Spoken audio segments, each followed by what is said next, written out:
Hello all welcome to part 2. So అలా వెల్లుల్లిపాయలు చెదగొట్టుకొని పక్కన పెట్టుకున్నాం కదా. మనకి ఒక 15 కాయలకి ఇది 50 గ్రాముల బెల్లం అనమాట. ఇలా ముక్కలుగా కొట్టేసుకొని వాటర్లో వేసి పక్కన పెట్టుకోవాలి. ఇప్పుడు స్టవ్ మీద మేమైతే వేరుశనగ నూనెతో చేస్తాం అనమాట. నువ్వుల నూనెతో చేసుకునే వాళ్ళు ఏంటంటే ఇలా మీరు వెల్లుల్లిపాయలు వేయగానే పొంగిపోయి గిన్నెలోంచి బయటకు వచ్చేస్తుంది.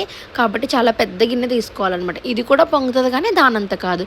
సో ఇలా నూనె బాగా వేడయ్యాక సిమ్లో పెట్టుకొని బాగా వేడయ్యాక మనం వెల్లుల్లిపాయలు వేసి వెంటనే స్టవ్ ఆఫ్ చేసేసుకోవాలి. ఆ పక్కన బెల్లం పాకంలాగా మరిగించుకోవాలన్నమాట. నెక్స్ట్ ఇక్కడ వచ్చేసి ఈ ముక్కల్లో ఒక 2 గ్లాసులు, ఒక 2.5 అంతవరకు కారం తీసుకొని ఇందులో వేసుకొని బాగా కలుపుకోవాలన్నమాట. ఇలా చేత్తోనే నీట్గా మొత్తం అంతా మిక్స్ చేసుకోవాలి.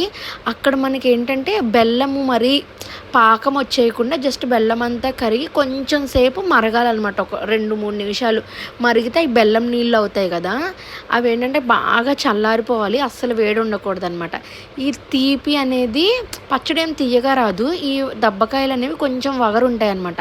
ఆ వగరుని తీపి అనేది బ్యాలెన్స్ చేయడం కోసమే ఇది. టేస్ట్ కూడా ఇంకా పెరుగుతుంది అనమాట.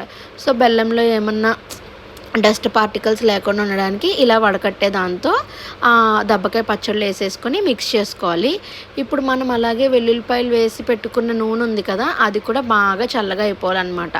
మళ్ళీ వేడి వేసినా కూడా చేదొచ్చేస్తుంది పచ్చడి. అందుకని ఖచ్చితంగా కొంచెం బాగా చల్లారిపోవాలి. ఇంకా చెప్పాలంటే గోరువెచ్చగా ఆ కన్సిస్టెన్సీకి వచ్చాక మనం ఇందులో వేసుకొని కలిపేసుకోవటమే. ఇప్పుడు ఈ స్టేజ్లో మనం చూసుకొని ఉప్పు కారం ఏం సరిపోకపోయినా, ఆయిల్ ఏమన్నా సరిపోకపోయినా కూడా మనం యాడ్ చేసుకోవచ్చు.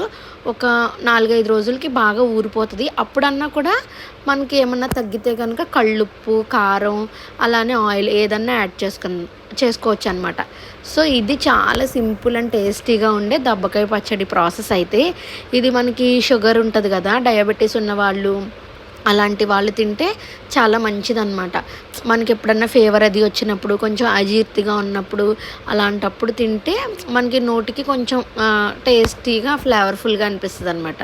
సో చాలా ఫాస్ట్గా చెప్పేశాను షార్ట్స్లో. సో ఎవరికైనా ఏమైనా డౌట్ వస్తే కమెంట్ చేయండి. ఇందులో మెయిన్ ఏంటంటే ఈ బెల్లం వేసేది ఒక టెక్నిక్, ఒకటిని గింజలు అనేది అస్సలు ఉండకూడదు. అదే అనమాట ఈ దబ్బకాయ పచ్చడి టేస్ట్ రావడానికి. Thank you so much for watching.